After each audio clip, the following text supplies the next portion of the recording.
ஆரம்பிக்கலாமா? டீ எல்லாம் கொடுத்துங்க. நம்முடைய ஃபர்ஸ்ட் தமிழ்ல பேசிடுறோம், அதன் பிறகு ஆங்கிலத்திற்கு ஒட்டுமொத்தமா பேசிடுறோம், ரெண்டு பேருக்கு தனித்தனியா. நம்முடைய பத்திரிகை நண்பர்களை கிட்டத்தட்ட ஒரு மாதம் கழித்து சந்திப்பதிலே மற்றற்ற மகிழ்ச்சி. நம்முடைய நண்பர்களுக்கு எல்லாம் காலையில நம்முடைய தலைவர்கள் வந்து பத்திரிகையாளர் சந்திப்பு நடத்தியிருக்காங்க. இப்ப மறுபடியும் நம்முடைய பத்திரிகை நண்பர்களை சந்தித்துக் கொண்டிருக்கின்றோம். நண்பர்களை, இன்று நம்முடைய மாவட்ட தலைவர்கள், அதற்கு மேற்பட்ட மாநில பொறுப்பில் இருக்கக்கூடிய நிர்வாகிகள்கிட்ட ஒரு கலந்துரையாடல் நிகழ்வு, தேர்தலுக்கு பிறகு குறிப்பாக வாக்கு எண்ணிக்கைக்கு முன்பு கள நிலவரம், சூழ்நிலை, செய்திருக்கக்கூடிய பணி, வாக்கு எண்ணிக்கைக்கு நம்முடைய கட்சியினுடைய தயாரிப்பு, இதெல்லாம் கூட பேசுவதற்கு ஒரு வாய்ப்பு. இன்று நாங்கள் மிகுந்த நம்பிக்கையோடு இருக்கின்றோம்.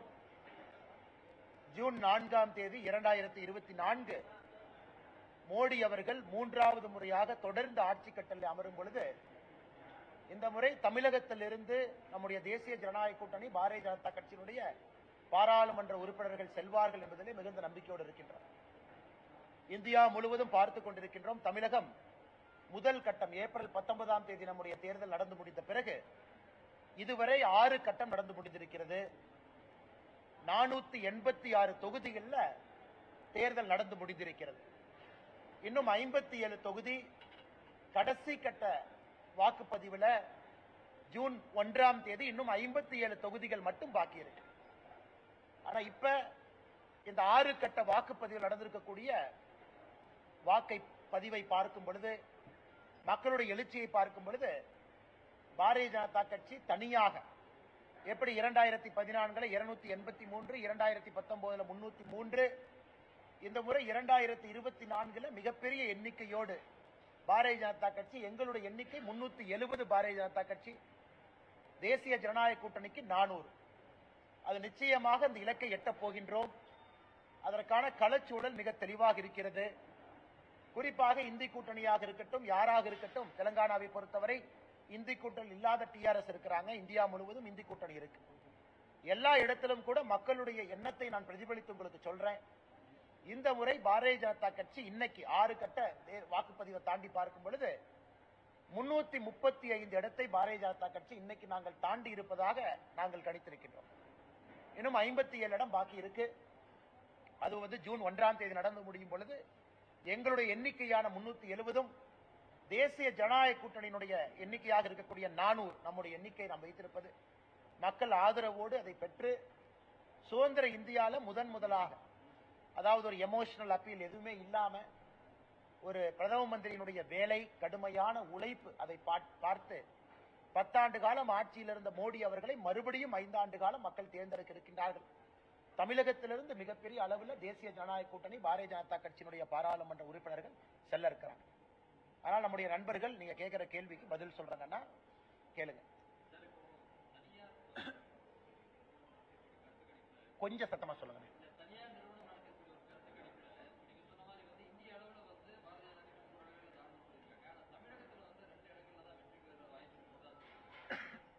அண்ணா, தமிழகத்தை பொறுத்தவரை முதல் கட்ட வாக்குப்பதிவு தமிழகத்துக்கு இருந்துச்சுங்கண்ணா. அதாவது நிறைய இடத்துல எங்களுடைய பார்வை வந்து மும்முனை போட்டி நிறைய இடத்துல இருந்துச்சு. கடைசி ஒரு வாரத்தில் அது இருமுனை போட்டியா மாறுச்சு. அதனால தமிழகத்தை பொறுத்தவரை நான் ஏற்கனவே சொல்லி இருக்கின்றேன், தேசிய ஜனநாயக கூட்டணி பாரதிய ஜனதா கட்சி இரட்டை இலக்கு அப்படின்னு ஒரு டார்கெட் வச்சிருக்கோங்கன்னா. ஏன்னா நம்ம தேர்தல் நடந்து முடிஞ்சிருச்சு, அதுக்கப்புறம் உங்கள்கிட்ட நான் என்னோட என்ன பிரதிபலிப்பை நான் சொல்றேன், ஏதோ மோட்டிவேட் பண்றதுக்காக ஒரு நம்பரை நான் சொல்லல. அதனால எங்களுடைய இன்டர்னல் அசஸ்மெண்ட் எல்லாமே நம்ம பார்க்கிறோம். நிறைய இடத்துல கடுமையான போட்டி நடந்திருக்கு, இல்லை என்று நான் மறுக்கவில்லை. விக்டரி மார்ஜின் ரொம்ப குறைவா இருக்கலாம், 40,000, 50,000, 30,000 அந்த மாதிரி இருக்கலாம். ஆனா தேசிய ஜனநாயக கூட்டணியில் பெரிய தலைவர்கள் இருக்கிறாங்க. தேனியில பாருங்க, டிடிவி தினகரன் அவர்கள். தருமபுரி உதாரணத்துக்கு எடுத்துக்கங்க, ராமநாதபுரம் எடுத்துக்கங்க, சிவகங்கை எடுத்துக்கங்க, பெரம்பலூர் எடுத்துக்கங்க, வெள்ளூர் எடுத்துக்கங்க. நிறைய தலைவர்கள் போட்டி போட்ட ஒரு தேர்தல் தமிழகத்தை பொறுத்தவரை, அதுவும் குறிப்பாக நம்முடைய தேசிய ஜனநாயக கூட்டணியின் சார்பாக. அதனால் எங்களுடைய எண்ணம் ஒரு கம்ப்ளீட் அசஸ்மெண்ட்டுக்கு அப்புறம் நாங்க இரட்டை இலக்கு என்பதிலே தெளிவாக இருக்கின்றோம், பாரதிய ஜனதா கட்சியும் தேசிய ஜனநாயக கூட்டணியும் சேர்ந்து.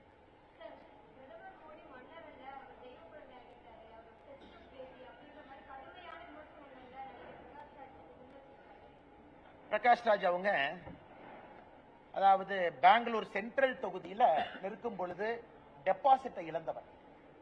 2019 தேர்தலில் பெங்களூர் சென்ட்ரல் தொகுதியில அவர் போட்டியிட்டார். யார் எதிர்த்து போட்டியிட்டார்னா காங்கிரஸ் எதிர்த்து போட்டியிட்டாரு, பாரதிய ஜனதா கட்சி எதிர்த்து போட்டியிட்டார். அங்கே டெபாசிட்டை இழந்த ஒரு நடிகர் என்பதுதான் பிரகாஷ் ராஜ் அவர்களுக்கு அரசியல் இருக்கக்கூடிய அனுபவம். அதனால் நான் இருக்கின்றேன், நான் நிரந்தர எதிர்க்கட்சி, எந்த கட்சியா இருந்தாலும் எதிர்க்கிறது மட்டும்தான் என் வேலை, இதெல்லாம் சொல்வதற்கு பேச்சு கேட்பதற்கு நல்லா இருக்கும். ஆனா இன்னைக்கு லோக்கல் ஸ்டாண்ட் என்ன, எதிர்ப்பதை மட்டுமே முழு நேர ஒரு விஷயமாக வைத்து ஒரு நடிகர், ஒரு நடிகனாக நாம் எல்லோரும் மதிப்பு மரியாதை அளித்திருக்கின்றோம். அதை தாண்டி அரசியல்ல அவருடைய குரலுக்கு நான் மதிப்பு மரியாதையும் அளிக்க விரும்பவில்லை. இதே பிரகாஷ் ராஜ் நடிகராக நீங்க கேளுங்க, நான் சொல்றேன், நல்ல ஒரு நடிகர், நிறைய கதாபாத்திரங்கள் பண்ணியிருக்கிறாங்க, அதுல தனிப்பட்ட முறையில் எந்த குற்றச்சாட்டும் நமக்கு இல்லை. அரசியல் ஒரு அனுபவம், அவ்வளவுதான். 2019 பெங்களூர் சென்ட்ரல் தொகுதியில பிரகாஷ் ராஜ் அவங்க தேர்தல் நீங்க பாருங்க, எப்படி நின்னாருன்னு பாருங்க, யாரை எதிர்த்து நின்னாருன்னு பாருங்க, அப்ப காங்கிரஸ் பத்தி என்ன பேசினாங்கன்னு பாருங்க, பிஜேபி பத்தி என்ன பேசினாங்கன்னு பாருங்க. இன்னைக்கு மோடி எதிர்ப்பு என்கின்ற ஒரே காரணத்திற்காக இந்த பக்கம் சேர்ந்து கொண்டு மோடியை திட்டுவது மட்டுமே முழு நேர வேலையாக நடிகர் பிரகாஷ் ராஜ் அவங்க வச்சிருக்காங்க. மற்றபடி அதை நாங்க சீரியஸா எடுத்துக்கலீங்க. அதே நேரத்தில் பிரதமர் அவருடைய இன்டர்வியூ, உதாரணத்திற்கு பிரதமர் அவர்கள் இன்னைக்கு கிட்டத்தட்ட 40 தொலைக்காட்சி நிறுவனத்திற்கு மேல இன்டர்வியூ கொடுத்திருக்காங்க. நமக்கு ஒரு பெருமை என்னன்னா, அந்த முதல் இன்டர்வியூவே தமிழ்நாடு சார்ந்த ஒரு தொலைக்காட்சியில இருந்து ஆரம்பிச்சாங்க. பாரம்பரிய உடையில முதல் இன்டர்வியூ, பிரதமருடைய ஃபர்ஸ்ட் நேஷனல் இன்டர்வியூ இந்த எலெக்ஷன் டைம்ல ஒரு தமிழ் ஊடகத்தை கொடுத்து தான் ஆரம்பிச்சாங்க. எல்லா இடத்துலயும் பேசினாங்க. பிரதமர் ஹிந்தியில பேசுறது புரிஞ்ச விட்டவங்க எல்லாத்துக்குமே தெரியும் பிரதமர் அவர்கள் என்ன பேசினாங்க, அர்த்தம் என்னன்னு அது உங்களுக்கும் தெரியும். குறிப்பாக பிரதமர் அவர்கள் என்ன சொன்னாங்கன்னா, இங்கே ஒரு வேலையை செய்வதற்காக அனுப்பப்பட்டவன் நான், என்னுடைய வேலை கர்மா என்ன என்பது எனக்கு தெரியும் அப்படின்னு பிரதமர் சொன்னதை உடனே இவங்க அப்படியே மாத்தி, அது இந்தியில பிரதமர் பேசினதை மாத்தி அதை ஸ்டேஜ்ல ஒரு 4 பேர் பேசுறாங்க. அதை வைத்து நாம் என்ன பதில் சொல்றது? அது பிரதமர் அங்க மட்டும் இல்ல, மேடையிலேயே சொல்றாங்க, பொதுக்கூட்டத்திலேயே பேசுறாங்க. அவருடைய கடமை என்ன, ஆண்டவன் எனக்கு என்ன வேலை கொடுத்திருக்கான், அந்த வேலையை செய்யறங்கிறாங்க. அதனால இதை திருச்சி பேசுறவங்க நம்ம என்ன பதில் சொல்றது? மேடம், பிரகாஷ் ராஜோட உயிருக்கு ஒரு ஆபத்து வந்துருமோ, சனாதன சக்திகள் ஏதாவது பண்ணிடுவாங்களோ, அவரை பாதுகாக்க வேண்டிய கடமை என்ன திருமாவளவன் மேடையிலே பேசியிருக்காரு. எனக்கு புரியல, இவங்க எல்லாம் ரொம்ப ரெஸ்பான்சிபிளான பீப்புளுங்களா. உதாரணத்துக்கு திருமாவளவன் அவர்கள் இன்னைக்கு ஒரு சிட்டிங் எம்பி, ஒரு அரசியல் கட்சியினுடைய தலைவர், பேசும்பொழுது அந்த வார்த்தையிலே ஒரு பொறுப்பாக பேச வேண்டிய ஒரு நபர், ஒரு சாதாரண தொண்டனோ என்ன வேணாலும் பேசிட்டு போறேன் அப்படிங்கிற மாதிரி ஒரு இல்லைனா. ஏன்னா இந்தியாவை பொறுத்தவரை, நம்மை பொறுத்தவரை, இது மோடி அவர்களே பல இடத்துல சொல்லியிருக்காங்க, மோடி எதிர்ப்பு என்பது பல எல்லைக்கு சில பேர் கொண்டு போயிருக்காங்க, பல எல்லை கொண்டு போயிருக்காங்க மோடி எதிர்ப்பு. டெல்லியிலிருந்து கேரளா வரைக்கும் பார்க்கிறோம், மோடி அவர்களை எதிர்த்து பேசுறவங்களை பார்க்கிறோம். அது ஜனநாயகத்தில் எங்களை பொறுத்தவரை உங்களுக்கு முழு உரிமை இருப்பதாகத்தான் பாரதிய ஜனதா கட்சியாக இருக்கட்டும், நம்முடைய பாரத பிரதமர் நரேந்திர மோடி அவர்களாக இருக்கட்டும், அப்படித்தான் பார்க்கிறோம். முழு உரிமை, என்ன வேணாலும் பேசலாம். இதை பல பத்திரிகை இன்டர்வியூல மோடி அவர்கள் தெளிவுபடுத்தியிருக்காங்க இந்த கடந்த ஒரு மாத காலத்தில். அதனால் அண்ணன் திருமாவளவன் அவர்களுக்கு என்னுடைய வேண்டுகோள், பேசும் பொழுது ஒரு பொறுப்போடு ஒரு பாராளுமன்ற உறுப்பினராக அவர் பேசணும். இன்னைக்கு இந்த சனாதனம் அதை மாத்தி மாத்தி பேசுறாங்க, சனாதன ஆதிக்கம் மாத்தி மாத்தி பேசுறாங்க, சனாதனம் என்பதையே திருச்சி பேசுறாங்க. அதனால் இந்தியாவிலே நாங்கள் ஆட்சியில் இருக்கும் வரை, மோடி அவர்கள் பிரதமராக இருக்கும் வரை, மாற்று குரல் இருக்கக்கூடிய எந்த நண்பராக இருந்தாலும் எந்த அச்சுறுத்தலும் அவர்களுக்கு இல்லை. நாங்க ஸ்டாலின் அவங்கள மாதிரி காலையில் 2 மணிக்கு அரெஸ்ட் பண்ண போறதில்லை, 3 மணிக்கு தூக்கி ஜெயில வைக்கிறது இல்லை, ஒரு ஊடக நண்பர் மாதிரி குண்டாஸ் நாங்க போட போறது கிடையாது. அதெல்லாம் எங்க ஆட்சியில யாரு மேலே நாங்க போட மாட்டோம். அதனால 2 மணிக்கு 3 மணிக்கு வீடு புகுந்து கருத்துரிமையை நசுக்கி ஆட்சி செய்யக்கூடிய முதலமைச்சர் மாண்புமிகு திரு மு.க. ஸ்டாலின் அவர்கள் கூட்டணியில் இருக்கக்கூடிய திருமாவளவன் அவர்கள் கருத்துரிமையை பத்தி பேசுவதா வேடிக்கையா இருக்கு.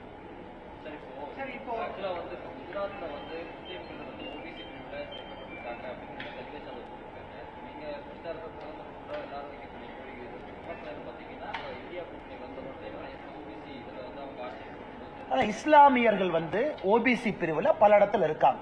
உதாரணத்திற்கு நான் சொல்றேன், ஃபுல்லா கேளுங்க, பல இடத்துல இருக்காங்க.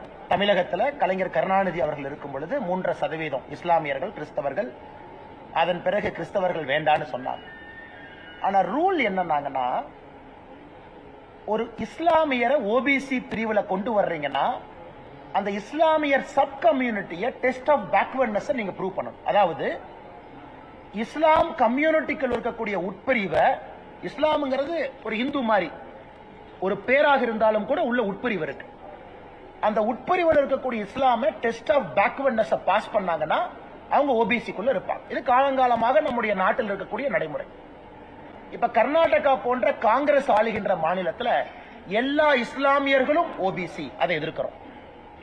தெலங்கானால இதற்கு முன்பு காங்கிரஸ் ஆட்சியில முஸ்லீம் அண்ட் கிறிஸ்டியன் ரிலீஜனுக்காக கோட்டா கொடுக்கிறோம், எதிர்க்கிறோம். ஏன்னா ஓபிசி என்பது எல்லா ஹிந்து ரிசர்வேஷன் கான்ஸ்டிடியூஷன் இடம் கிடையாதுன்னா, எல்லா முஸ்லீம் ரிசர்வேஷன் கிடையாது, எல்லா கிறிஸ்டியன் ரிசர்வேஷன் கிடையாது. ஆனா முஸ்லீம் கம்யூனிட்டியில் இருக்கக்கூடிய சில முஸ்லீமுக்கு ஓபிசியில டெஸ்ட் ஆஃப் பேக்வர்ட்னஸ் பாஸ் பண்ணா அவங்களுக்கு ரிசர்வேஷன் இருக்கு. அது சுப்ரீம் கோர்ட்லயே சேலஞ்ச் பண்ணி தெலங்கானால வெறும் முஸ்லீமா ரிசர்வேஷன் கொடுத்த ஸ்ட்ரைக் டவுன் பண்ணி முஸ்லீம் கம்யூனிட்டிக்குள்ள உட்பிரிவு எடுத்து அதுல எந்த பர்டிகுலர் உட்பிரிவு பேக்வர்டா இருக்கிறாங்கன்னு ப்ரூவ் பண்ணா அலோவ் பண்றேன்னு சொல்லி அலோவ் பண்ணிருக்காங்க. அதனால நண்பர்களுக்கு நான் சொல்லக்கூடிய கருத்து என்னன்னாங்க, நாங்கள் எதிர்ப்பது ரிலீஜியன் பேஸ்ட் ரிசர்வேஷன்.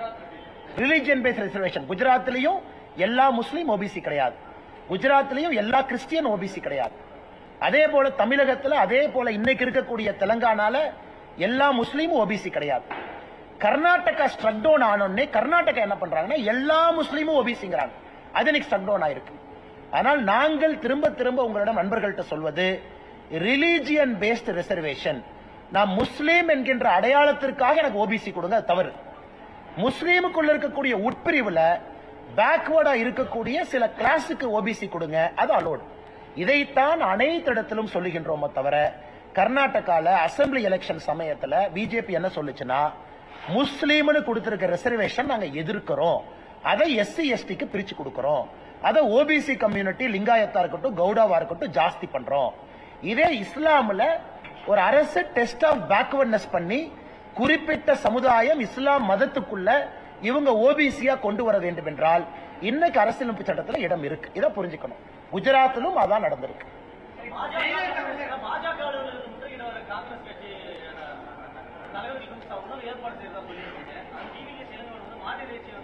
நான் வந்து மாட்டை சாமியா பாக்குறவன, நான் வந்து மாட்டை வச்சுதான் பிளப்பு நடத்துறேன், நான் வந்து மாட்டை வச்சு விவசாயம் பண்ற ஆளுனேன். அதனால அதுக்கு நீங்க மாட்டுக்கறி சாப்பிட்றவங்கள போய் நீங்க சாப்பாடாதேன்னு நான் சொல்ல போறது கிடையாது. அது உங்களுடைய உரிமை. நம்ம நாட்டுல உங்களுக்கு என்ன உணவு வேணுமோ நீங்க சாப்பிடுங்க, நான் உங்க கையை பிடிச்சு சாப்பிடாதீங்கன்னு நான் சொல்ல போறது இல்லை. நான் மாட்டை வச்சு வாழ்றேன். இப்ப என் வீட்டுக்கு நீங்க விருந்தினரா வந்தா போன் பண்ணி என்ன சொல்லுவீங்க? அண்ணா வீட்டுக்கு வர்றேன், அண்ணா எனக்கு வந்து இந்த சாப்பாடு இப்படி வறுத்து வைங்கன்னு எங்கேயும் கேட்க மாட்டோம். எங்களுடைய அலுவலகத்திற்கு யார் வந்தாலும் வரவேற்கின்றோம். முற்றுகைக்கு வர்றீங்களா, மத்தியானம் லஞ்ச் கொடுக்கறோம், நல்லா சாப்பிட்டுட்டு போங்க. ஆனா உங்க அலுவலகத்துக்கு வரணும். இதை வந்து மகாத்மா காந்தி அவர்கள் பீஃப பத்தி என்ன சொல்லியிருக்காங்க, யங் இந்தியால மகாத்மா காந்தி என்ன எழுதியிருக்காங்க, மகாத்மா காந்தி அவர்கள் பல்வேறு காலகட்டத்தில் மாட்டு இறைச்சியை பத்தி என்ன எழுதியிருக்காங்க அப்படிங்கறத EVKS இளங்கோவன் ஒரு முறை படிக்கணும். இன்னைக்கு அடிப்படையில காங்கிரஸ் கட்சியில ஒரு தலைவராக இருக்கக்கூடியவர்கள் வந்து, நான் ஏற்கனவே மறுபடியும் சொல்றேன், உணவு விஷயத்துல உங்களுடைய தனிப்பட்ட உரிமை. ஆனா என்ன நீங்க போர்ஸ் பண்ண முடியாது. உதாரணத்துக்கு நான் உங்களை கூப்பிட்டு அண்ணே நீங்க மாட்டு இறைச்சி சாப்பிடாதீங்கன்னு சொல்றதுக்கு எனக்கு உரிமை இல்லை. அது உங்க உரிமை, நீங்க என்ன வேணுமோ சாப்பிடுங்க. நீங்க என்னைய மாட்டு இறைச்சியை சமைச்சு கொடுங்கன்னு கேட்கறதுக்கு உங்களுக்கு உரிமை. ஏன்னா நம்ம நாட்டில் இது சர்வதிகாரத்தனம் இல்லையா? இதே பாரதிய ஜனதா கட்சியில் ஒருத்தவங்களை கூப்பிட்டு அண்ணா நீங்க மாட்டு இறைச்சி சாப்பிடாதீங்கன்னா நீங்க என்ன சொல்லியிருப்பீங்க? ஐயோ இந்தியாவில் அரசியலமைப்பு சட்டம் உடைஞ்சு போச்சு, இப்படி ஆகி போச்சு, சர்வதிகாரம். ANS பிரசாத் சொல்றாங்க. இன்னைக்கும் அவர்கள் வந்தால் உணவு கொடுப்பது எங்களுடைய பாரம்பரியம், உணவு கொடுக்கின்றோம். வந்துட்டு யாரையும் தடுக்க போறதில்லை. மாட்டு இறைச்சி கொடுத்தா தான் நான் வருவேன்னு ஒரு காங்கிரஸ் கட்சி தலைவர் சொல்வது மகாத்மா காந்தி அவர்கள் சிந்தனையில் இருந்து எந்த அளவுக்கு ஒரு காங்கிரஸ் கட்சி மாறி இருக்கிறது என்பதற்கு EVKS இளங்கோவன் அவருடைய பேச்சே சாட்சி. இதை முடிச்சு வந்துறேன், ஒரே கேள்விதான் கேட்கிறேன். இதை மறுபடியும் சொல்றேங்க, மறுபடியும் சொல்றேன். அதான் அண்ணே மறுபடியும் சொல்றேன். இல்ல ஜெயலலிதா அவர்கள் வந்து ஒரு தீவிரமான இந்துத்துவவாதி. யாராவது அதிமுக நண்பர்களுக்கு சந்தேகம் இருக்குன்னா 1995 ஜஸ்டிஸ் JS வர்மா உச்ச நீதிமன்றம் ஹிந்துத்துவாவை பத்தி ஒரு தீர்ப்பு உச்சநீதிமன்றம் கொடுத்திருக்காங்க. அந்த தீர்ப்புக்கு பிறகு அந்த தீர்ப்பை இன்னும் யாரும் ஆராயல. Last standing verdict on Hindutva 1995. Ramjeth Malani போன்ற மனிதர்கள் ஒரு பக்கம் ஆஜராகிறாங்க. சிவசேனா என்ன கேஸ்னா, ஹிந்துத்துவானா என்ன? ஒரு தலைவர் தேர்தல் களத்துல ஹிந்துத்துவான்னு சொன்னா அது மத பிரச்சாரமா இல்லையா? ஹிந்துத்துவானா ஒரு மதமா? ஹிந்துத்துவானா ஹிந்துவா? இதுதான் கேள்வி. இது உச்சநீதிமன்றத்தில் ஒரு பெரிய டிஸ்கஷனுக்கு பிறகு ஒரு சரித்திர தீர்ப்பு கொடுக்கிறாங்க 1995. அது ஏடிஎம்கே இருக்கக்கூடிய தலைவர்கள் ஒரு முறை அதை டவுன்லோடு பண்ணி படிக்கணும். ஹிந்துத்துவா என்பது மதம் சார்ந்தது கிடையாது. It's a way of life. அது வாழ்வியல் முறை. இந்த மண்ணினுடைய கலாச்சாரம், இந்த மண்ணில 12,000 ஆண்டுகளாக 20,000 ஆண்டுகளாக நாம் எப்படி வாழ்ந்திருக்கின்றோமோ அதை பிரதிபலிக்கக்கூடிய உணர்வு ஹிந்துத்துவா. ஹிந்துத்துவாவை பொறுத்த வரைக்கும் பல இடத்துல நான் சொல்றேன், அனைவரையும் அரவணைப்பதுதான் ஹிந்துத்துவா. இத டீஸ்டா சிட்டில்வாட் அந்த என்ஜிஓ, ஃபேமஸ் என்ஜிஓ அம்மா இத ரிவ்யூக்கு போறாங்க 2013. சுப்ரீம் கோர்ட் ஹிந்துத்துவா தீர்ப்பு தவறு பண்ணிருக்கீங்க, அது ஹிந்துத்துவா உங்களோட இன்டர்பிரேஷன் தப்பு, அதனால இந்த தீர்ப்பை மறுபடியும் நீங்க ஆராயணும் சுப்ரீம் கோர்ட் போகும் பொழுது சுப்ரீம் கோர்ட் 1995 தீர்ப்பை ஆராய மறுத்து விட்டார். இன்னைக்கு இந்தியால 1995 உச்ச நீதிமன்றம் கொடுத்த தீர்ப்பு ஹிந்துத்துவாவை பத்தி, அதுதான் இன்னைக்கு பைபிள், அதான் குரான், அதான் பகவத்கீதை. அதை வச்சுதான் நான் பேச முடியும். ஹிந்துத்துவா என்னை பொறுத்த உங்க ஹிந்துத்துவா என்ன? நல்ல கேள்வி. ஏன் ஹிந்துத்துவா எல்லாரையும் அரவணைக்கும். இன்னைக்கு நான் ஜெயலலிதா அம்மாவை பத்தி சொல்ற கேள்வி. 1984 செல்வி ஜெயலலிதா அவர்கள் ராஜ்யசபா எம்பியா டெல்லியில் இருக்கிறாங்க. அப்ப பாராளுமன்றத்தில் ஜெயலலிதா அம்மா பேசுறாங்க. ஜூலை 26, 1984. நான் பிறந்த மாதம் ஒரு மாசம் கழிச்சு. அப்ப நான் ஒரு மாசம் குழந்தை. இப்ப ஜெயலலிதா அம்மா பேசுறத நான் அப்படியே படிக்கிறேன் ஆங்கிலத்துக்கு. Finally, I now pose 2 questions to the Honorable Minister for Home Affairs. Will the center consider placing Jammu and Kashmir under governor rule? Why delay Jammu and Kashmir being integrated with the rest of the Indian Union? Why not bring it under the purview of the Constitution of India in conformity with all other states of Indian Union? அதாவது 1984 July 26 article 370 எடுக்கப்பட வேண்டும் என்று பாராளுமன்றத்திலே பேசிய ஒரு தலைவர் செல்வி ஜெயலலிதா. இன்னைக்கு அனைத்து இந்திய அண்ணா திராவிட முன்னேற்ற கழகம் அவங்க ஸ்டாண்ட கேளுங்க. 370 பத்தி உங்க ஸ்டாண்ட் என்ன? ராமர் கோவிலை பத்தி அம்மா ஜெயலலிதா அவர்கள் national integration council meeting November 23, 1992 பேசுறாங்க. என்ன சொல்றாங்கன்னா, கரசேவை என்பது தவறான வார்த்தை கிடையாது, அது சரிங்கிறாங்க. கரசேவையை டிஃபெண்ட் பண்ணி நேஷனல் இன்டகிரேஷன் கவுன்சில் மீட்டிங்ல சொல்றாங்க. குறிப்பாக இந்த கரசேவைக்காக பாரதிய ஜனதா கட்சியினுடைய ஆட்சி மத்திய பிரதேசம், ஹிமாச்சல பிரதேசம், ராஜஸ்தான் இந்த பாபரி மஸ்ஜித்துக்காக பாரதிய ஜனதா கட்சி ஆட்சியை டிஸ்மிஸ் பண்றத நான் கடுமையாக எதிர்க்கின்றேன் அப்படின்னு ஜெயலலிதா அவங்க நேஷனல் இன்டகிரேஷன் கவுன்சில்ல பேசியிருக்காங்க. 1993 செல்வி ஜெயலலிதா அவர்கள் அம்மா அவர்கள் ஏடிஎம்கே தொண்டர்கள்ட்ட 20 லட்சம் கையெழுத்து இயக்கம் நடத்துறாங்க. ராமர் கோவில் கட்ட வேண்டும் என்பதற்காக அதிமுகவினுடைய தொண்டர்கள் கையெழுத்து இயக்கம் நடத்த வேண்டுகிறாங்க. அதனுடைய நிறைவு விழா சென்னையில் நேஷனல் அவேக்கனிங் மீட்டிங்க்கு எல்கே அத்வானி வந்து பங்கேற்கிறாங்க. 2003 பத்திரிகையாளர் ஒரு கேள்விக்கு பதில் சொல்றாங்க, ராமர் கோவில் இந்தியால கட்டலினா பாகிஸ்தான்ல கட்டுவாங்க. ஆனா இன்னைக்கு அந்த கட்சியினுடைய தலைவர்கள் என்ன சொல்றாங்க, முட்டி வலி அதனால ராமர் கோவிலுக்கு போக மாட்டேன், இடுப்பு வலி அதனால போக மாட்டேன்.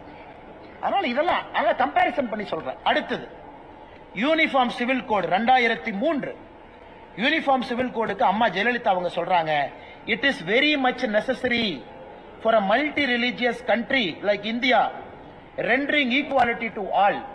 பொது சிவில் சட்டம் என்பது வேண்டும் என்கிறாங்க. இன்னைக்கு 2023 ஜூலைல அனைத்து இந்திய அண்ணா திராவிட முன்னேற்ற கழகம் அதை எதிர்க்கிறார். நான் கம்பேர் பண்ண ராமசேத்துவை பத்தி மார்ச் 2012 ஜெயலலிதா அவர்கள் மத்திய அரசு கிட்ட சொல்றாங்க, இந்த ராமர் பாலத்தை ஒரு நேஷனல் மானுமெண்டா நீங்க அறிவிங்கிறாங்க. அதுக்கப்புறம் சுப்ரீம் கோர்ட்ல ரிட் பெட்டிஷன் 2007 ஜெயலலிதா அம்மா ஃபைல் பண்றாங்க. அதுல Tuticorin port trust union of India ministry of culture Ramar சேதுவை நேஷனல் மானுமெண்ட் பாரம்பரிய சின்னமா அறிவிங்கிறாங்க.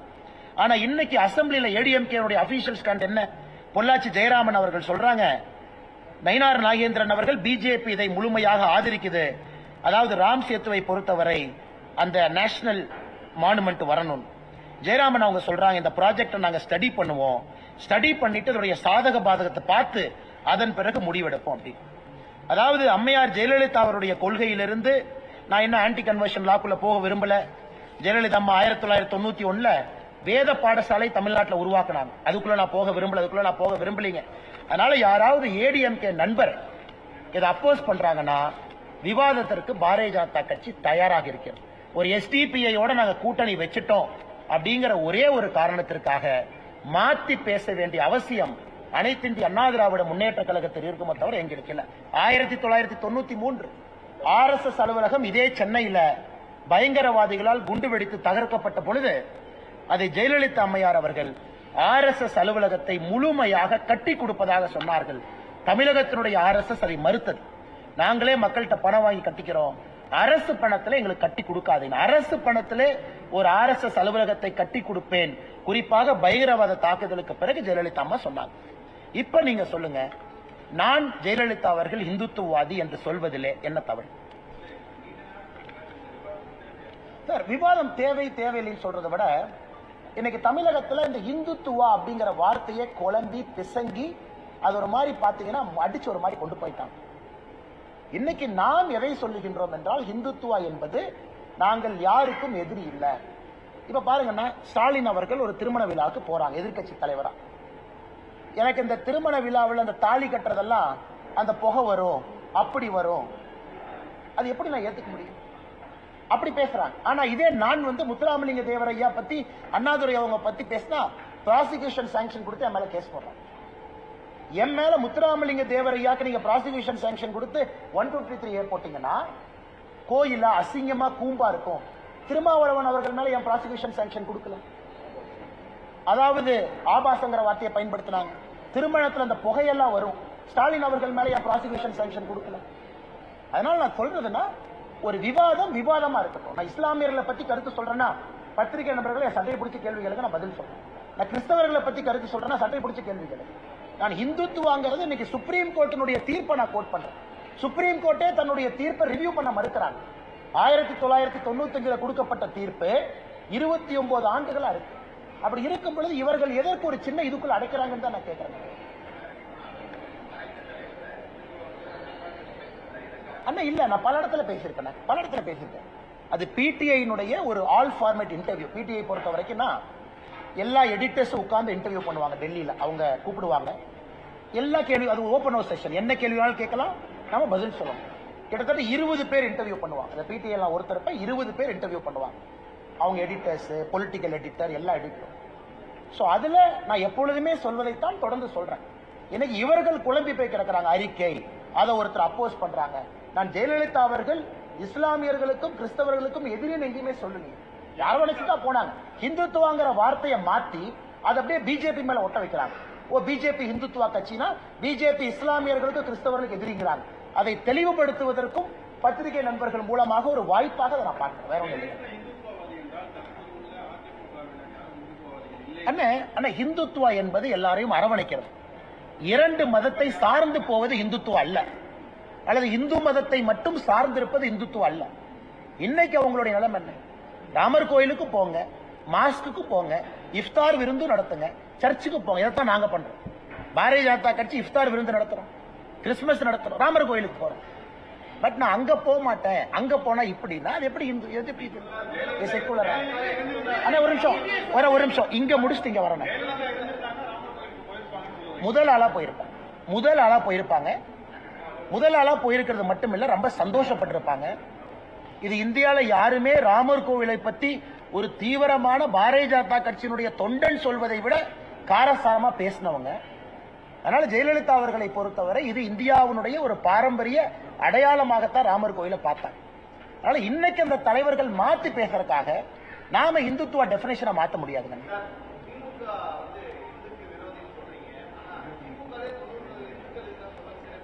அப்படின்னு சொல்றாரு. எல்லா எலெக்ஷன்லனா நான் தமிழ்நாட்டை பொறுத்த வரைக்கும் உங்களுக்கு தெரியும், எந்த எலெக்ஷனுமே இந்து முஸ்லீம் கிறிஸ்டியன் அந்த மாதிரி ஓட்டு போட வேண்டாம். அதான் எங்களுடைய விருப்பமும். மதத்தை பார்த்து ஓட்டு போடாதீங்க, ஜாதியை பார்த்து ஓட்டு போடாதீங்க. நீங்க நம்ம கேம்பெயின் பார்த்தீங்க. 2024 பாரதிய ஜனதா கட்சி தமிழகத்தினுடைய கேம்பெயினை பார்த்தீங்க, நீங்க அசஸ் பண்ணுங்க. நான் இன்னைக்கு பேசுறதுல இருந்து மாத்தி பேசுனா நீங்க அசஸ் பண்ணுங்க. அண்ணே, நீங்க பிரஸ் மீட் ஒன்று சொல்றீங்க, ஆனா உங்க கேம்பெயின் ஒன்று சொல்றீங்க. உங்க கட்சி 2024 இப்படித்தானே நீங்க பிரச்சாரம் பண்ணீங்க. நாங்க யாரும் அப்படி பண்ணல, சொல்வதைத்தான் நாங்கள் செய்கின்றோம். ஆனா திமுகவை பொறுத்தவரை உள்ளொன்றை வைத்துக் கொண்டு புறம் ஒன்று நாங்க பேசலாம். மேடம், இங்கிலீஷ் தனியா பண்றது முடிச்சுட்டு we are doing English. அண்ணா, தமிழக பாஜக நிலைப்பாடு ஒரே நிலைப்பாடு தான். கர்நாடகாவுக்கு அணை கட்டுவதற்கு உரிமை இல்லை. இது ஃபுல் ஸ்டாப். இது கர்நாடகாவுடைய பிரச்சாரத்தில் பேசினால்தான். கர்நாடகா பிஜேபியினுடைய ஸ்டார் கேம்பெயினரா அங்க கனடா மீடியாவுக்கு நான் சொன்னேன், அண்ணே உங்களுக்கு டேம் கட்டுறதுக்கு ரைட்ஸ் இல்லை. இதை தயவு செஞ்சு அண்ணாமலை தமிழ்நாட்டில இருந்து வந்திருக்கான், வாயை பிடிங்க டிஆர்பி பண்ணலாம் பண்ணாதீங்க. நான் ஹானஸ்டா சொல்றேன், உங்களுக்கு இல்லைண்ணே, கனடா பிரஸுக்கு நான் ஹானஸ்டா சொல்றேன். இந்த எலெக்ஷன்லயும் சொன்னேன், கனடா பிரஸுக்கு ஹானஸ்டா சொல்றேன், வாயை பிடிங்க டிஆர்பி எல்லாம் பண்ணாதீங்க, உங்களுக்கு உரிமை இல்லை. நீங்க கேள்வி கேட்பது. இங்க செல்வ பெருந்தகை என்ன சொல்றாரு? செல்வ பெருந்தகை என்ன சொல்றாரு? மத்திய ராணுவத்தை கூப்பிடணுமா? அப்ப எதுக்கு காங்கிரஸ் கட்சியில் இருக்கீங்க? அவர் ஒரிஜினல் காங்கிரஸா இருந்தா அந்த மாதிரி பேச மாட்டார். நேத்து வந்த காங்கிரஸ்காரர் இருந்தா ராணுவத்தை கூப்பிடணுமா? அங்க யார் இருக்கா ஆட்சியில? உங்க தலைவர்கள் ஆட்சியில இருக்கு. அப்ப எதுக்கு உங்க கட்சியில கோர் கமிட்டி இருக்கு? 2 மாநிலத்தில் இருக்கக்கூடிய கட்சிக்கு பிரச்சனை வந்தா அதை தீர்க்கறதுக்கு தானே மத்தியில் ஒரு கமிட்டி இருக்கு. அப்புறம் எதுக்கு ஆல் இந்தியா காங்கிரஸ் கமிட்டி இருக்கு? இந்தியாவுடைய நிலைப்பாட்டுக்காக இருக்கு. எதுக்கு ஆர்மி அனுப்பணும்? ஒரு போன் போட்டு நீங்க இங்க இருந்து ஒரு டெலிகேஷன் எடுத்துக்கிட்டு தமிழ்நாட்டினுடைய காங்கிரஸ் டெலிகேஷன் போய் சித்தராமையா பார்க்க முடியாதா? இவர் இங்கிருந்து போனா பார்க்க மாட்டாரா? கர்நாடகா பிரச்சாரத்துக்கு எத்தனை தமிழ்நாடு காங்கிரஸ்காரங்க வந்தாங்க? நான் பல தமிழ்நாடு காங்கிரஸ்காரங்களை பெங்களூர்ல தும்கூர்ல பார்த்தேன். ஒரு 5 நிமிஷம் ஒரு ஆட்டோ எடுத்துட்டு சித்தராமையா வீட்டுக்கு போய், அண்ணே இதை பண்ணாதீங்கன்னு சொல்றதுக்கு எவ்வளவு நேரம்? என்ன நாடக நடிகர் மாதிரி நடித்துக் கொண்டிருக்கிறார். அண்ணே, கேரளாவில் இவர்கள் செய்திருப்பது மிகப்பெரிய அநியாயம். முல்லை பெரியாரை இடித்து கட்டுவதற்கு எந்த உரிமை இல்லை. இந்த பேபி அணைக்கு 2 கொத்தனார் அனுப்பிச்சோம். எத்தனை வருஷம் ஆச்சு? அந்த கொத்தனார் எங்க போனாங்கன்னே தெரியாது. எப்ப கேட்டாலும் கொத்தனார் போயிருக்கிறாங்க, அணையை ஸ்ட்ரென்தன் பண்றோம். அப்புறம் துரைமுருகனை கேட்டா ஒரே ஸ்டாண்ட் சொல்லுவார், அது உச்ச நீதிமன்றத்துக்கு போகும். ஆனா இவங்க இந்தி கூட்டணி. இன்னைக்கு இப்படி இருக்கிறவங்க ஒருவேளை ஆட்சிக்கு வந்தா என்னன்னு யோசிச்சுப்பாங்க. நான் இன்னைக்கு சொல்வதுன்னு, டெல்லியில ஆம் ஆத்மி கட்சி காங்கிரஸ் தோஸ்தி, 100 கிலோமீட்டர் பஞ்சாப்ல எதிரி. தமிழ்நாடு, கேரளா, ஆந்திரா, கர்நாடகா தண்ணி பிரச்சனை உங்களுக்கு தெரியும், ஒரே கூட்டணி. இவங்க ஆட்சிக்கு வந்தா என்ன ஆகும் மட்டும் நீங்க யோசிச்சுப்பாங்க. நாங்க ஆட்சியில் இருந்திருக்கோம், பாரதிய ஜனதா கட்சி கர்நாடகா ஆட்சியில் இருந்திருக்கு. அன்னைக்கு பாரதிய ஜனதா கட்சி எதிர்த்து உண்ணாவிரதம் நடத்தி காட்டி இருக்கின்றோம். உண்ணாவிரதம் தஞ்சாவூர்ல மேகதாத்து அணை கட்டக்கூடாது என்று பாரதிய ஜனதா கட்சி உண்ணாவிரதம் நடத்தணும். ஏன்னா கேட்டீங்க, நண்பர்கள் கேட்டீங்களா, அண்ணே பாஜக ஆட்சியில் இருக்கு ஏன்னு? எங்கள் உரிமைக்கு நாங்கள் போராடுகின்றோம். காங்கிரஸ் உண்ணாவிரதம் நடத்த சொல்லுங்க. சாப்பாடு கொடுக்கறோம்னா உண்ணாவிரதம் முடிச்சு பீஃப் கேட்பாங்க. சீமானண்ண விடுங்கண்ணே, பாவனே அவர். ஏன்னா விஜயலட்சுமி அக்கா பேசுறப்பெல்லாம் சீமானண்ண எம்எல்ஏ கிளம்பி வருவார். அவர் மாத்திர விஜயலட்சுமி அக்கா அங்கிருந்து அட்டாக் பண்ணுவாங்க, உடனே சம்பந்தம் இல்லாம சீமானண்ண எம்எல்ஏ அட்டாக் வருவார். அண்ணே, நான் சீமானண்ண வம்பு கிழத்தினா அவர் விஜயலட்சுமி அக்காக்கு பதில் சொல்லணும். எங்கிட்டதுக்கு அவர் பேசுறாரு. அண்ணே நான் வம்பு கிழத்தினா, அண்ணே நான் பெருந்தரணையா சொல்றேன், ஜூன் 4ஆம் தேதி ரிசல்ட் நீங்க பார்க்க போறீங்க. இன்னைக்கு பாரதிய ஜனதா கட்சி திராவிட கட்சிகள் இல்லாம தனிச்சு நிக்கிறோம். 19 இடத்துல நிக்கிறோம், 4 இடத்துல சிம்பிள் நிக்கிறோம். நீங்க சீமானண்ணனை பிஜேபியினுடைய 23 இடத்துல கம்பேர் பண்ண. நான் சொல்வது பக்கத்துல சொல்ல, -30% அவர் கொடுக்குறேன். நாங்க வாங்கின ஓட்டுல இருந்து 30% மைனஸ் பண்ணிக்கங்க. அப்ப பக்கத்துல வர்றாருன்னு பாருங்க. சரி, உங்களுக்காக நீங்க நல்ல ஒரு மாதிரி தெரியுறீங்க. இன்னும் ஒரு -20% டிஸ்கவுண்ட், அப்படின்னா -50% டிஸ்கவுண்ட் கொடுக்குறேன். ஆனா நான் அண்ணே அவர் அரசியல் கட்சி நடத்துறாரு, நல்லா இருக்கட்டும். நான் அவரை கட்சி இழுத்து மூடுங்களா நான் சொல்ல விரும்பல. இதே இதுக்கு முன்னாடி என்ன சொன்னாரு? மக்கள் நல கூட்டணியை விட 1 ஓட்டு அதிகமா வாங்குவேன். அண்ணன் யாரோ எடிட்டர் சரியா பிடிச்சாரு, கட்சியை கலைச்சிருவேன்.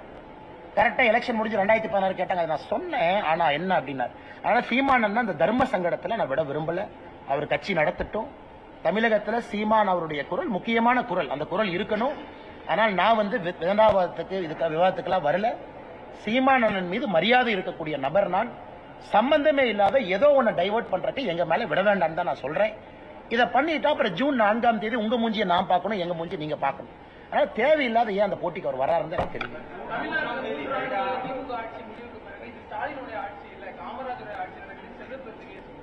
சந்தோஷம், சந்தோஷம். ஏன்னா இத்தனை நாளா காமராஜர் ஐயாவை மறந்துட்டு காமராஜர் ஐயாவுடைய நினைவிடத்திற்கே காந்தி ஃபேமிலியை கூட்டிட்டு போகாம சுத்திட்டு இருந்தவங்க இன்னைக்கு ஃபைனலா காமராஜர் ஐயாவுக்கு ஞாபகம் வந்துருச்சு.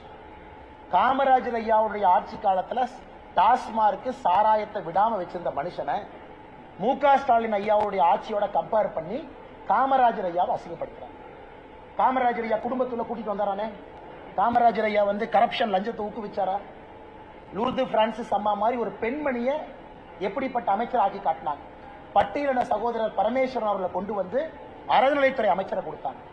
இவர் பட்டியலின அமைச்சர் எங்க வச்சிருக்காங்க? சீரியல் நம்பர் 33, சீரியல் நம்பர் 34 இவர் ஆட்சியில. அதனால எப்படினே காமராஜர் ஐயாவை கம்பேர் பண்றாரு? அதுக்கு ஒரு விவசாய வேண்டாமா? கக்கன் ஐயாவை எப்படி உயர்த்தி வச்சிருந்தாங்க? சி சுப்பிரமணிய ஐயாவை எங்க வச்சிருந்தாங்க? அதனால தயவு செஞ்சு இதுக்குள்ள நான் போக விரும்பலீங்கன்னா, இத்தனை நாளா பீட்டர் அல்போன்ஸ் அவர் ஜிங்ஜா அடிச்சிட்டு இருந்தார். இன்னைக்கு செல்வ பெருந்தகைன்னா அதை விட கொஞ்சம் சவுண்ட் நம்மளுக்கு அதிகமா இருக்கணும். அவர் உலக இந்தியாவுடைய ஒப்பற்ற தலைவர் ராகுல் காந்தி அவர்களை விட மு.க. ஸ்டாலின் ஐயான்னு பீட்டர் அல்போன்ஸ். இன்னைக்கு செல்வ பெருந்தகை ஐயா இன்னைக்கு கம்பேர் பண்றாரு காமராஜர் ஐயாவும் ஸ்டாலின் ஈக்குவல். 2026 சொல்லுவாரு காமராஜர் ஐயாவோட ஸ்டாலின் சூப்பர். அதனால இந்த விஷ பரீட்சைக்கு நாங்க வரல. காமராஜர் ஐயாவை கம்பேர் பண்ணுங்க, தயவு செஞ்சு ஸ்டாலின் ஐயாவோட கம்பேர் பண்ணுங்க.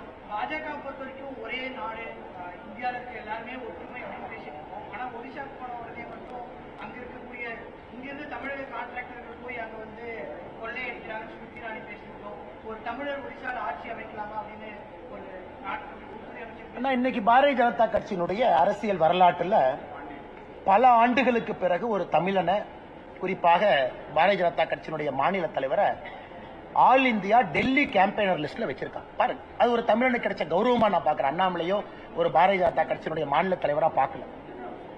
அதே போல பிரதமரை சுற்றி இருப்பவர்கள் எல்லோரும் இன்னைக்கும் அவருடைய ஆலோசகர்களா இருக்கட்டும், குஜராத்தா இருக்கட்டும், தமிழர்கள் தான். தமிழர்களுக்கு உயர்ந்த மரியாதை. தமிழர்கள் இன்டெகிரிட்டியா இருப்பாங்க, பிரதமருக்கு ஒரு பெரிய நம்பிக்கை, பொய் சொல்ல மாட்டாங்க, நேர்மையா இருப்பாங்கன்னு தான் தமிழர்களை பார்க்கிறாங்க. இது வி.கே. பாண்டியன் அவர்களுக்கும் ஒரிசா பாரதிய ஜனதா கட்சி அவர்களுக்கும் நடக்கக்கூடிய அரசியல் போர். இதுல தயவு செஞ்சு நம்ம கொண்டு வர வேண்டாம்.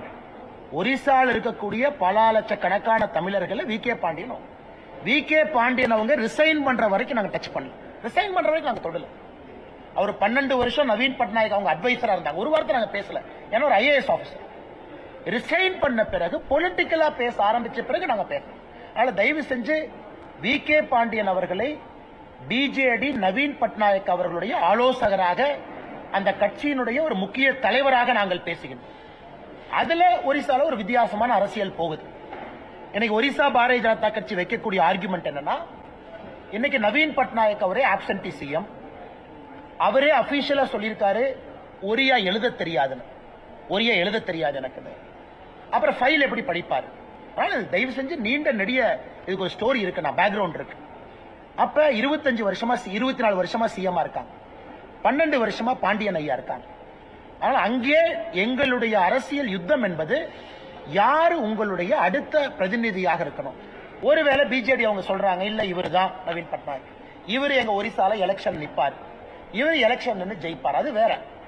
இப்ப பாண்டியன் சொல்றது எலெக்ஷன் நிக்க மாட்டேன், நான் அட்வைசராகவே இருப்பேன், நான் எந்த எலெக்ஷன் நிக்க மாட்டேன். ஆனா ஒரிசா பாலிடிக்ஸ் இயக்கம் எத்தனையோ இடத்துல வேற வேற மாநிலத்துக்காரங்க எலெக்ஷன்ல போய் நின்று ஜெயிச்சு அந்த மண்ணினுடைய மைந்தர்களா மாறி இருக்கிறாங்க. தமிழகமே ஒரு சிறந்த உதாரணம். நம்முடைய மிகப்பெரிய தலைவர்கள் எல்லாம் வேற இடத்துல ஆர்ஜின் இருந்தாலும் கூட இன்னைக்கு மரத்தமிழரா மாறி இருக்காங்க. அதனால தயவு செஞ்சு பத்திரிகை நண்பர்களுக்கு, நீங்க எதுவும் தப்பு பண்ணல, அரசியல் கட்சிகளுக்கு இதை ட்விஸ்ட் பண்ணாது. வி.கே. பாண்டியன் அவர்கள் அரசியல் லைன்ல நாங்க எடுக்கிறோம், அவர் சொன்ன பேச்சுக்காக நாங்க எடுக்கிறோம். நாளைக்கு அவர் எலெக்ஷன்ல கண்டெஸ்ட் பண்ணட்டும், நாங்க யாருன்னா தடுக்கிறக்கு? ஒரிசா மக்கள் அவரை தேர்ந்தெடுக்கிறாங்க, புவனேஸ்வர்லயோ கட்டக்லயோ ஜெயிச்சு வர்றாரு, நாங்க யாரு போய் தடுக்கிறக்கு?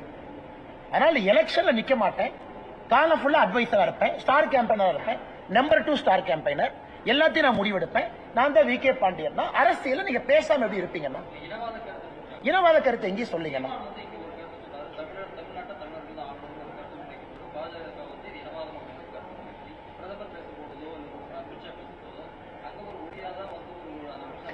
ஆனா தமிழர் ஆளணும் அப்படிங்கிறது தமிழர்கள் என்னன்னா, let us define that. ஆனா கரெக்ட், சீமான் என்ன சொல்ற கருத்தை டிஃபைன் பண்ணு. புரட்சி தலைவர் எம்ஜிஆர் ஐயா, புரட்சி தலைவி அம்மா அவங்க பெரிய தலைவர். இன்னைக்கு மரத்தமிழர். ஏன்னா தமிழக மக்கள் அவங்களை ஏற்றுக்கிட்டு எலெக்ஷன்ல ஜெயிக்க வச்சு பெரிய தலைவர்களா மாத்தி இருக்கிறாங்க. அதுக்கப்புறம் பேச்சே இல்ல. இன்னைக்கு வி.கே. பாண்டியன் அவர்கள் நாளைக்கு எலெக்ஷன்ல நின்னு ஜெயிச்சு அரசியல் அதிகாரத்தை கையில் எடுக்கட்டும். அதுக்கப்புறம் இந்த இன்சைடர் அவுட் சைடர் பிரச்சனை வராது. நான் எலெக்ஷன்ல நிக்க மாட்டேன் டிக்ளேர் பண்ணிட்டு you cannot run a political பார்ட்டிங்க.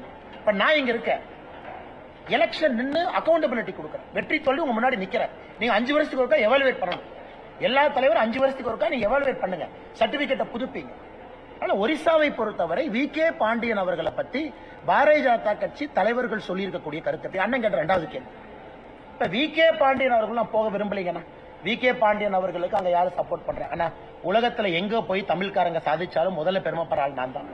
தமிழ்நாட்டில் பிறந்த ஒரு தொழிலதிபர் இந்தியாவில போய் கொடி கட்டி பறக்கட்டும். இந்த அரசியல் இதுக்குள்ள வேண்டாம். தேர்தல் களத்துல சூடான 2 கருத்துக்கள், இங்க ஒரு கருத்து அங்க ஒரு கருத்து போயிருக்கும்.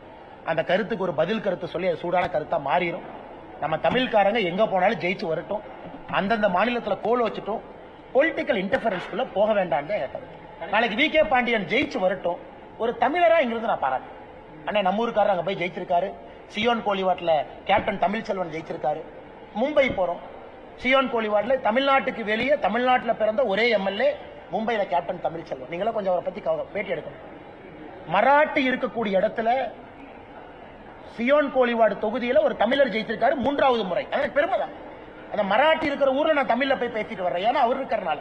அதனால தயவு செஞ்சு தமிழ் வெர்சஸ் நான் தமிழ் கொண்டு போக வேண்டாம். நன்றி அண்ணா. இங்க நின்று என்ன யோசிக்கிற? எப்படி எடுக்கிறதுன்னு யோசிக்கிறேன். இப்படி எடுத்தா போச்சு.